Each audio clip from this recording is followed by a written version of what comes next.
Last night you talked about at the show.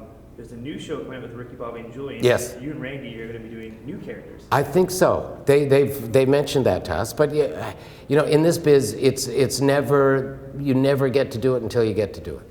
I mean, so many things get sidetracked, canceled. They change their mind, different character.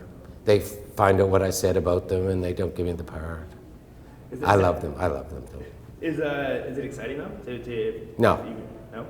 My life is so exciting. I mean, being here right now in this gallery and looking at the ideas and people and the creativity that's all around me, that's what's exciting for me. What's happening in the world right now, and Obama is the president of the U.S., a black man, the president of the U.S., and all this bullshit about swine flu. What a phenomenon here. Are we being manipulated, folks? Are you being told bullshit? Are you scared of Al-Qaeda and the price of gas? Are you scared of swine flu? Baby cakes, you ain't seen nothing yet, because when reality strikes, we're in big shit. I'm talking about the fucking heavens opening up and the ground up evil. It's Mother Nature gonna get back at us, I tell you. Give me another drink, you shitbag. What's happening? Please excuse me, I get carried away. No worries. Go ahead. I was actually surprised how positive you are. In your show yesterday, and even in the class. What does that mean to you to be that positive person? Whereas Jim Lahey's not really kind of a negative person. Jim Lahey is seen as a negative because Jim Lahey has a nemesis. And you know yourself, if there's something that you have in this life that is plaguing you or is causing you great grief, then you can't live your life to the full. Whether it's debt, whether it's a sickness, whether it's somebody that's picking on you, a bully in your school, or whether it's your wife's a bully, or whether there's so many people in this world who are going to bed hungry or who are dying of malnutrition. I mean, I'm the luckiest bugger in the world. And if my brother, who was a lawyer who quit and he works for poor people in Nicaragua and puts kids out of the dump into private schools. He said to me once, he said, John, never compare yourself to other people. It'll make you vain or really depressed. But I do compare myself to other people, and I think I'm very lucky. I'm lucky to live in Canada. I'm lucky to be able to drive a car in the dying ages of I love motor vehicles, right? And I spend a lot of my time and money and energy in my youth with a collection of old cars. I don't do that anymore. I have a truck and a Volvo right now, and I like A to B. And Randy and I rent cars as we go around. But to drive around, to have that freedom to drive in this country and to see from Victoria and Vancouver Island to Newfoundland and the beautiful places in Northern Ontario, and we get to do this and get paid to do it, how can I not be positive? And we get to go to Australia next year and England. That's exciting. Yeah, as Randy and Lahey. Have you been there before? Never. Really? Farthest I've ever been is Newmarket, Ontario. No, it is Mexico.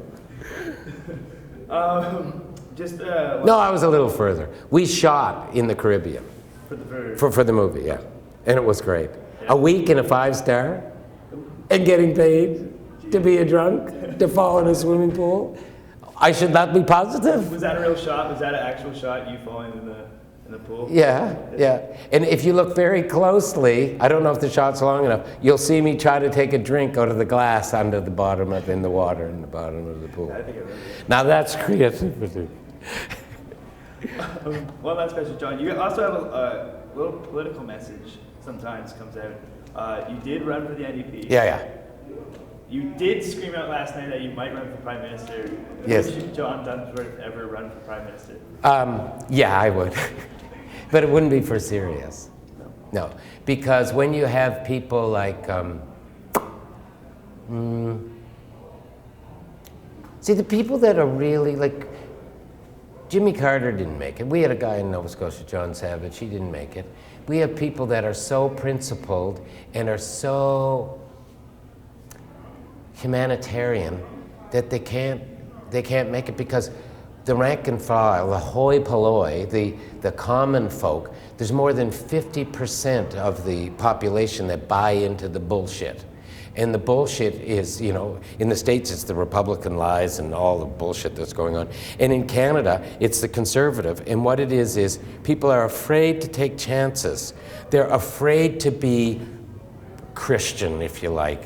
They're afraid to share. If I ran for Prime Minister, my message would be, let's put everyone in Canada to work making stuff for people who are suffering the world over.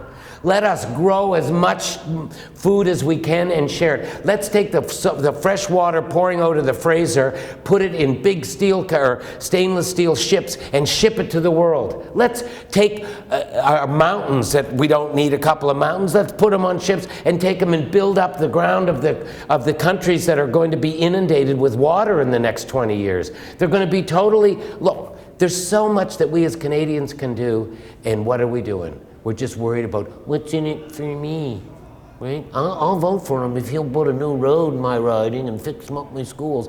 The Conservatives right now have taken that $50 billion and given it holus bolus to 80% of the Conservative ridings.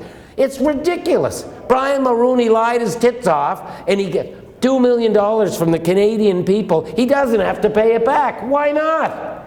He ripped us off. I have a question. How much is a Canadian Prime Minister worth? Brian Mulroney proved it.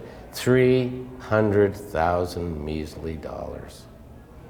I think Stephen Harper, I think he'd be a little bit more than that. I think he's a man of integrity. Too bad he wasn't a little bit more Canadian.